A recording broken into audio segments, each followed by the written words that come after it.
Now turn to Section 4. Section 4. You will hear a talk given by a lecturer to a group of civil engineering students on the reed bed system for sewage treatment.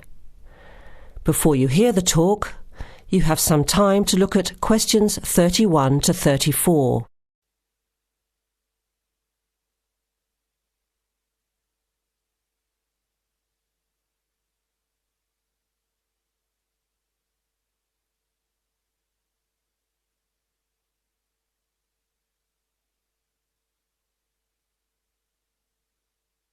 Now listen carefully to the first part of the talk and answer questions 31 to 34. Thank you for inviting me to speak to you today about what is now called the reed bed sewage treatment system.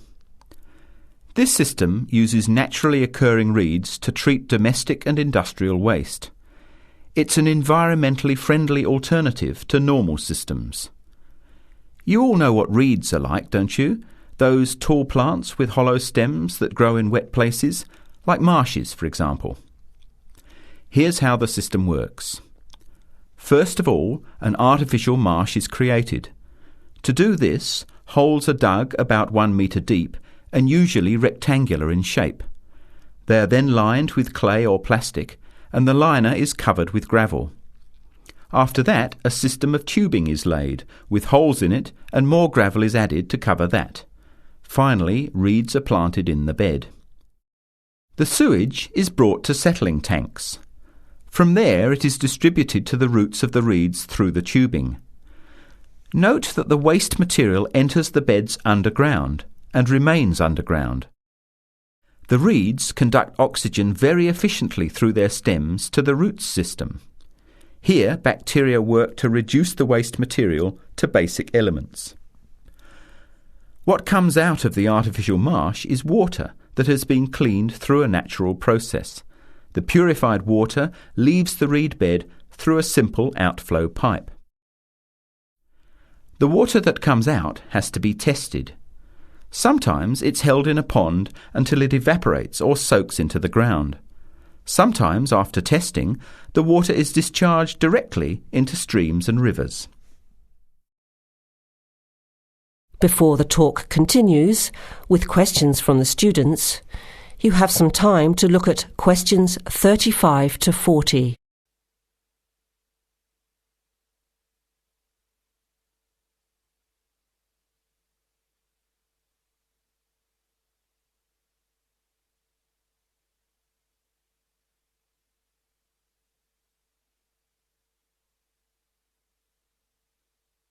Now, as the talk continues, answer questions 35 to 40. The reed bed system originated in Germany in the 1970s, and installations have been built in a number of countries throughout the world.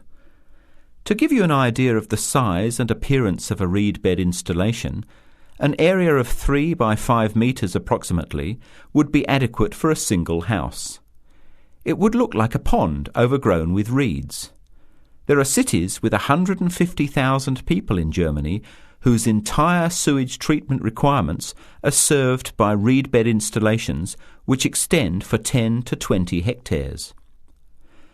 There are two wonderful environmental advantages. First of all, reed bed systems are natural composters. As time passes, high-grade soil builds up in the beds. The soil can be removed and used for agricultural purposes. Soil produced from waste containing heavy metals would of course have to be tested and the toxic material removed by chemical processes. An additional advantage is that the reed bed can function exactly as a marsh, providing a healthy natural home or habitat for waterfowl and other birds, insects, reptiles and mammals. But there are practical advantages to a reed bed system over existing sewage treatment plants as well. At all levels, the cost is lower than for normal systems. Labour costs are a fraction of the costs of a conventional system. Typically, a large-scale reed bed installation will cost 10% less than a mechanical system. They require little maintenance, and unlike mechanical systems, the efficiency of reed beds increases over time.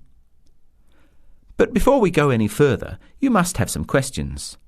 Maybe this sounds too good to be true. That's exactly what I wanted to ask. If these systems have so many benefits, why aren't they more popular? Why don't we see them everywhere? As I said, the technology is now almost 40 years old.